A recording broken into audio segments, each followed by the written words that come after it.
To enter the house of Andrew Ginn is to find a feast of flourishes, capes ornamented with sumptuous embroidery, gowns sculpted into singular forms that radiate a splendor of color rivaling any springtime garden.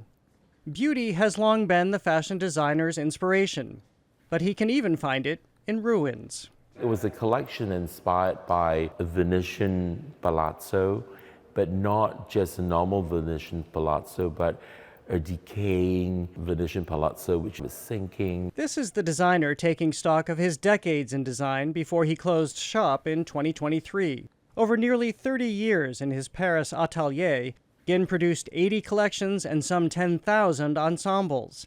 The most glam now fill galleries at the Peabody Essex Museum in Salem, Massachusetts, where a retrospective of his career is now on view. Beauty is really the motto of my life.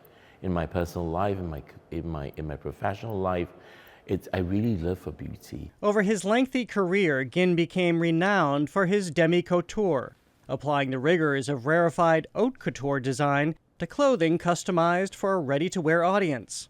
And with material and craftsmanship, he says, that has always been uncompromising.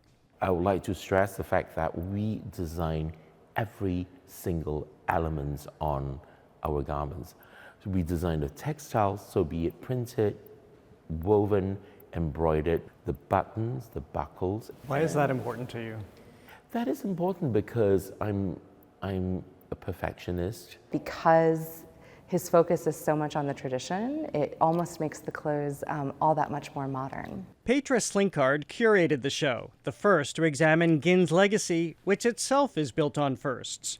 In 1997, he was the first Singaporean designer admitted to Paris Fashion Week, the industry's prestigious first look at what top designers are presenting. He stands apart as one who has been able, I think, to introduce elements of Southeast Asia into high fashion and into global fashion. Art and antiques fill Ginn's Paris apartment, just as they did his childhood home, which brimmed with pieces collected by his parents on world travels. It fueled the way he would ultimately define fashion, as did everything from the paintings of Monet to the vibe of turn-of-the-century Vienna. He's very, very visual, and throughout the exhibition we have included collages that are his own, and so you can sort of see him mapping out, these visual cues that he's sort of mashing together. Ginn's designs have become red carpet staples for a parade of celebrities and even royalty. Most notably when Princess Catherine wore one of his designs to her first Trooping the Colour ceremony as the Princess of Wales. It was a stunning moment for the designer, especially given that another royal has always been a queen of inspiration. I understand that Queen Elizabeth was a muse of sorts to you. She's actually quite eccentric because no one does that sort of things anymore. A bright mustard yellow suit with matching hats. And I see that as something appropriate, but yet there's something really edgy about it. Not to mention a valuable lesson. To what degree have you created drama? All the time and every day. And I think that it brings a sensation to you. You're shocked, it's exaggerated, it brings your attention to what you've created.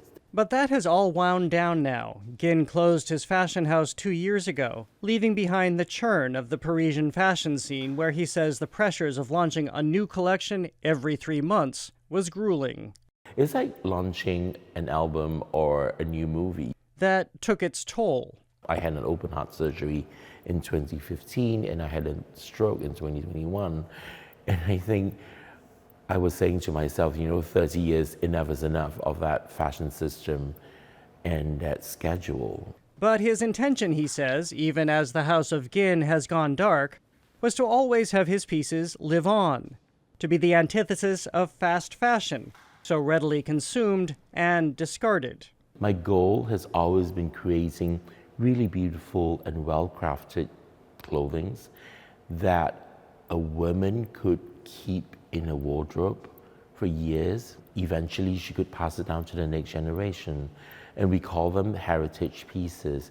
That are ready to wear and, like royalty, reign on.